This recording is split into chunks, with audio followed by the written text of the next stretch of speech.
நீங்கள் 2 days trip போகிற மாதிரி இருந்தால் இந்த ஸ்பாட்டை மறக்காமல் சேவ் பண்ணி வச்சுங்க. இது எங்கே இருக்குன்னு பார்த்தீங்கன்னா நம்ம கர்நாடகா ஸ்டேட்டில் இருக்க ஒரு ஜோக் ஃபால்ஸ் தான்.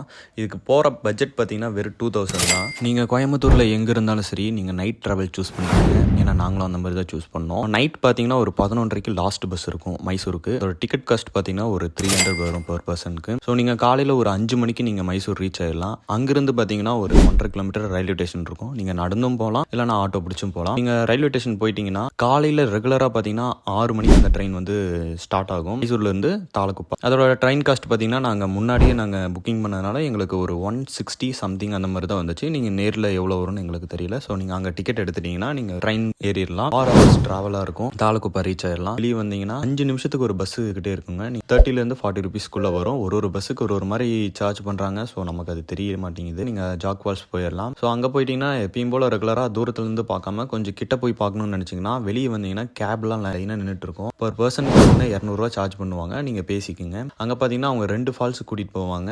அதே நம்ம தூரத்துலேருந்து பார்க்குற ஃபால்ஸ் வந்து கிட்ட பார்க்குற மாதிரி கூட்டிகிட்டு போவாங்க. ராஜா ராணி அப்படின்னு ஒரு சொல்லுவாங்க அந்த ஃபால்ஸ் நேம் வந்து. ஸோ அவங்களே கைட் பண்ணுவாங்க. கிட்ட இருந்து பார்க்கும்போது அவ்வளோ சூப்பராக இருக்குங்க. ஏன்னா நம்ம ரெகுலராக ஒரே இடத்துல இருந்து பார்க்குறதுக்கும் இந்த மாதிரி கிட்ட போய் பார்க்கறதுக்கும் அவ்வளோ டிஃப்ரெண்ட்டாக இருக்கும். ஸோ நல்லா என்ஜாய் பண்ணி முடிச்சுட்டு நாங்கள் ரிட்டன் அதே மாதிரி வந்தாச்சு. லாஸ்ட் 8 மணிக்கு அந்த ட்ரெயின் எது வழியாக வரும் பார்த்தீங்கன்னா பெங்களூர் மைசூர் வழியாக வரும். ஸோ நம்ம பார்த்தீங்கன்னா அது ரொம்ப டைம் ஆகும். நாங்கள் என்ன பண்ணோம், பெங்களூர் வந்துட்டு பெங்களூர்லேருந்து இன்னொரு ட்ரெயின் மாதிரி ரிட்டன் கோயம்புத்தூர் வந்துட்டோங்க.